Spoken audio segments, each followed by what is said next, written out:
इसलिए कहा जाता है दरबार में सच्चे सदगुरु के दुख दर्द मिटाए जाते हैं।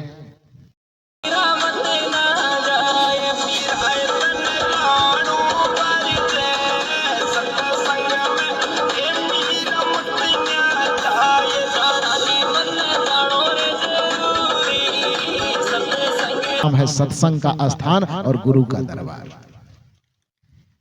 इसलिए कहा जाता है दरबार में सच्चे सदगुरु के दुख दर्द मिटाए जाते हैं। दुनिया का हर एक बिगड़ा हुआ इंसान सत्संग में डुबकी लगा करके पवित्र हो जाता है, सुधर जाता है। साहब बता रहे थे, अभी मैं मंच पर आ रहा था तो आपको गिना रहे थे, व्याकरण पढ़ा रहे थे। ऊंच का उल्टा क्या होगा, उल्टा नीच पूछ रहे थे, नीच का उल्टा क्या होगा, पावन का उल्टा क्या होगा। तो स्वाभाविक बात है जब कोई पतित होता है तो सत्संग में आकर के पवित्र हो जाता है। जब कोई नीच प्रवृत्ति का व्यक्ति होता है तो सत्संग में आकर के उस सत्प्रवृत्ति से जुड़ जाता है। जब कोई कुसंगी होता है तो सत्संग में आने के साथ उसका रास्ता बदल जाता है, वह सुसंगी हो जाता है, सत्संगी हो जाता है। जब कोई पापी आदमी सत्संग ज्ञान गंगा में आकर के डुबकी लगाता है तो वह पापात्मा बन करके पुण्यात्मा बन करके निकलता है।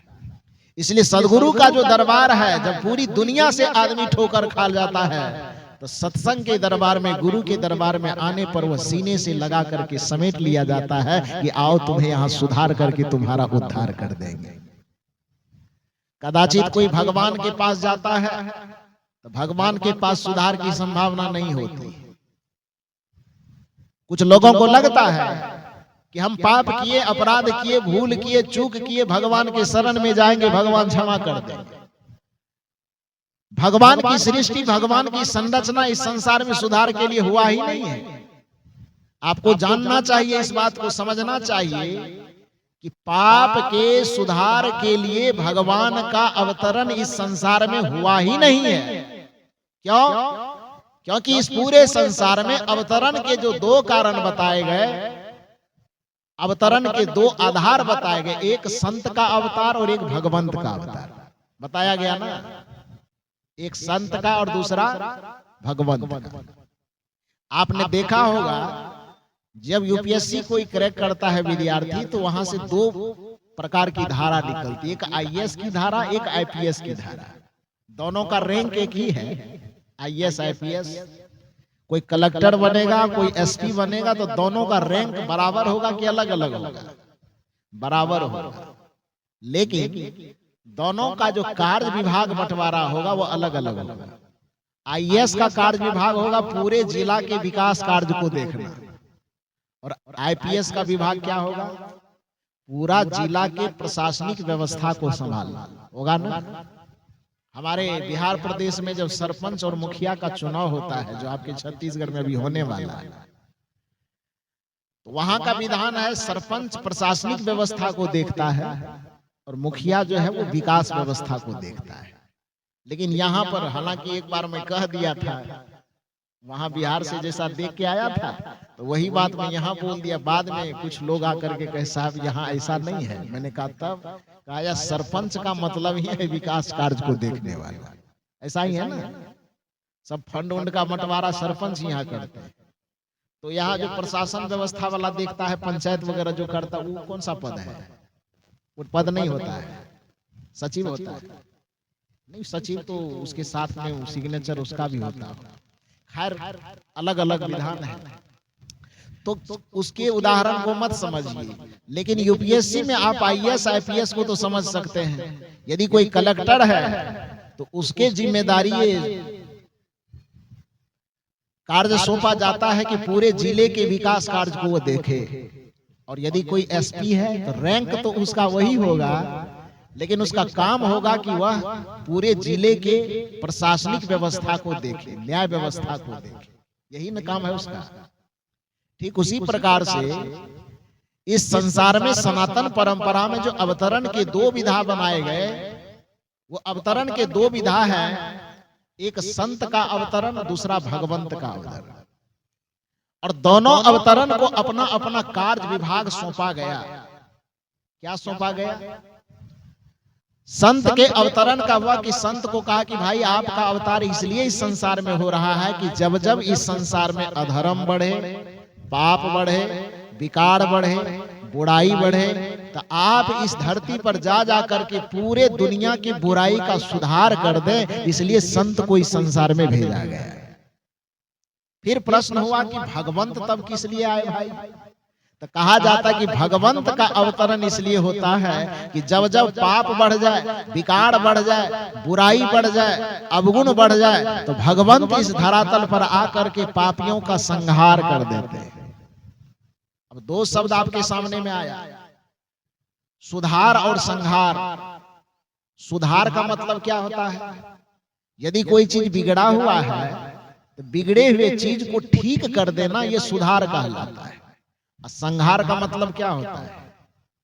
यदि कोई चीज बिगड़ गया तो बिगड़े हुए चीज को तोड़ ताड़ करके, मरोड़ करके खत्म कर देना, मिटा देना, उसको संहार कहा जाता है।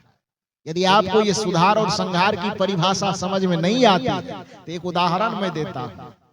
श्री राम भगवंत के अवतार है। सनातन संस्कृति में मान्यता है कि श्री राम भगवंत के अवतार है, श्री कृष्ण भगवंत के अवतार है। तो श्री कृष्ण के सामने में एक बिगड़ा हुआ व्यक्ति कंस चला जाता है, तो कंस के जीवन में कृष्ण कोई सुधार करते हैं कि कृष्ण का संहार करते हैं? थोड़ा जोर से बोलिए। मैंने पहले कहा था सुबह में ही कि मेरा कुछ सवाल होगा, उसका जवाब आपको देना होगा, और जवाब देते चलिए बढ़िया से। ये कृष्ण जी यहाँ पर सनातन परंपरा में भगवंत के अवतार है ना, माने जाते हैं ना। श्री कृष्ण के सामने में इस दुनिया में बहुत बिगड़ा हुआ आदमी जो उसके जमाने में था, उसका नाम था कंस। वह कंस जब अपने बिगड़े हुए बुद्धि, बिगड़े हुए संस्कार, बिगड़े हुए आचरण, बिगड़े हुए व्यवहार, बिगड़े हुए स्वभाव को लेकर के जाते हैं, तो श्री कृष्ण जी अपने बुद्धि, विवेक, ज्ञान, त्याग, तप के प्रभाव से कंस के जीवन में सुधार लाता है कि सुदर्शन से सीधे कंस का संहार करते हैं। थोड़ा जोर से बोलिए ना। प्रवचन हम नहीं करेंगे, आपका कर्जा नहीं खाए है। जो मैं बोल रहा हूं उसको बढ़िया से आप लोग जवाब दीजिए। श्री कृष्ण ने कंस का सुधार किया कि संहार किया? संहार किया। राम जी के सामने में रावण चले आते हैं, स्वभाव से, संस्कार से, विचार से, व्यवहार से बेचारा बिगड़ा हुआ है। तो श्री राम जी ने अपने ज्ञान से, विचार से, संस्कार से, प्रवचन से, उपदेश से रावण के जीवन में सुधार लाया कि गला काट करके रावण का वृंदावन बिहारी लाल की जाए। क्या किया? सुधार किया कि संहार? संहार। क्यों किया संहार? क्योंकि भगवान के पास सुधार का ऑप्शन नहीं है। जो भी भगवान है, हिरण्याकश्यप के पास कौन पहुंच गए? नरसिंह भगवान पहुंच गए। हिरण्याकश्यप का सुधार कर दिया कि पेट फाड़ करके संहार कर दिया? क्या किया? संहार किया। राम के सामने में रावण आएंगे, उसमें सुधार नहीं ला सकेंगे, वो संहार करेंगे। कृष्ण के सामने कंस आएंगे, कंस का सुधार वह नहीं कर सकेंगे, कंस का संहार करेंगे। नरसिंह के पास में हिरण्याकश्यप आएंगे, उसके विचारों में वह सुधार नहीं करेंगे बल्कि उसका संहार करेंगे। और दूसरे तरफ यदि भगवंत का अवतार संहार करता है, यानी मार देता है, खत्म ही कर देता है। और दूसरे तरफ यदि संत अवतार के रूप में आते हैं, यदि बुद्ध के सामने में उंगलीमाल जाता है तो बुद्ध ने उंगलीमाल का संहार किया कि सुधार किया? क्या किया? सुधार किया। सप्तऋषि मंडली के पास में यदि रत्नाकर जाता है तो रत्नाकर का संहार होता है कि सुधार होता है? क्या होता है? सुधार होता है। ऑप्शन कौन वाला सही है, सुधार वाला कि संहार वाला? यदि आपके जीवन में कोई बुराई हो, कोई अवगुण हो, कोई पाप हो, कोई विकार हो, कोई भूल हो, कोई चूक हो, कोई बुराई हो, तो आप यह बताइए कि आप अपने जीवन के लिए या अपने लिए कौन सा ऑप्शन चुनेंगे, सुधार वाला कि संहार वाला? तो सुधार के लिए जाना किसके पास चाहिए? संत के पास कि मंदिर के पास? जाते किधर है आप? तो वहां पर क्या होगा? सुधार का ऑप्शन है वहां? वहां सुधार का ऑप्शन नहीं है। भगवंत का अवतार इस संसार में सुधार के लिए नहीं होता, भगवंत का अवतार इस संसार में संहार के लिए होता है। और यदि कदाचित हमारे जीवन में कोई भूल है, कोई चूक है, कोई अपराध है, कोई विकार है, कोई अज्ञानता है, कोई नादानी है, कोई पाप है, तो यदि हम सीधे मंदिर के तरफ दौड़ लगाते हैं और सत्संग की अवहेलना करते हैं, भगवान की मूर्ति के सामने हम जाकर के सर झुकाते हैं, किंतु संत के शरण में आना हम पसंद नहीं करते हैं, तो उस व्यक्ति को याद रखना चाहिए कि भगवान के पास सुधार का कोई ऑप्शन नहीं है, वहां पर सीधे संहार का ऑप्शन है। और संतों और गुरुजनों के पास सुधार का ऑप्शन है। इसलिए यदि अपने जीवन के विकारों का सुधार करना चाहते हैं तो आपको सत्संग से प्रेम करना चाहिए, संत के चरण से प्रेम करना चाहिए, संत के शरण में आना चाहिए। हनुमान जी के मंदिर में एक भक्त पहुंच जाता है और भक्त ने कहा कि भगवान, मेरे अंदर बहुत पाप है, बहुत विकार है, आप मेरा सुधार करके उद्धार कीजिए, रिद्धि सिद्धि सब प्रदान कीजिए, अष्ट सिद्धि नवनिधि के दाता आप ही हैं, पूरा कीजिए।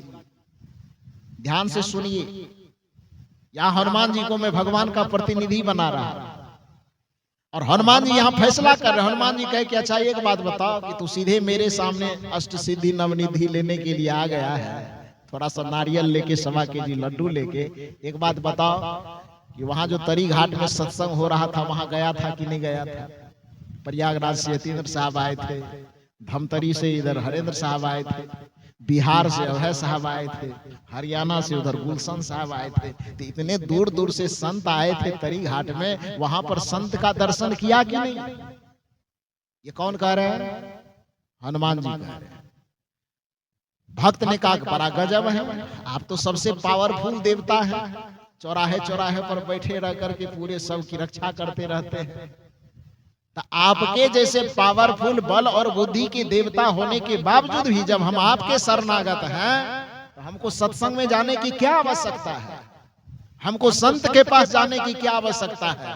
हनुमान जी ने कहा, रे नादान, ये दुनिया, ये संसार, पूरी सृष्टि संविधान से चलता है। जब तक संविधान नहीं बनता तब तक कोई चाहे कितनी मनमानी कर ले, लेकिन जब एक बार संविधान का निर्माण हो जाता है तो संविधान को बनाने वाला भी उस नियम के दायरे में आ जाता है। जब तक मेरे नाम का कोई संविधान न बना होगा तब तक पता नहीं क्या हुआ होगा, वो मैं नहीं जानता, लेकिन जब से मेरे नाम का संविधान बना है मुझे भी उस संविधान के दायरे में जीवन चलाना पड़ता है। जो भक्त गया था मंदिर में थोड़ा अचंभा रह गया, उन्होंने कहा, हनुमान जी, ये तो पहली बार मैं सुन रहा हूं कि भगवान का भी कोई संविधान होता है। हनुमान जी ने कहा, बिल्कुल होता है। राम जी का संविधान रामायण है, कृष्ण जी का संविधान गीता और श्रीमद् भागवत है, कबीर साहब का संविधान बीजक है कि नहीं है?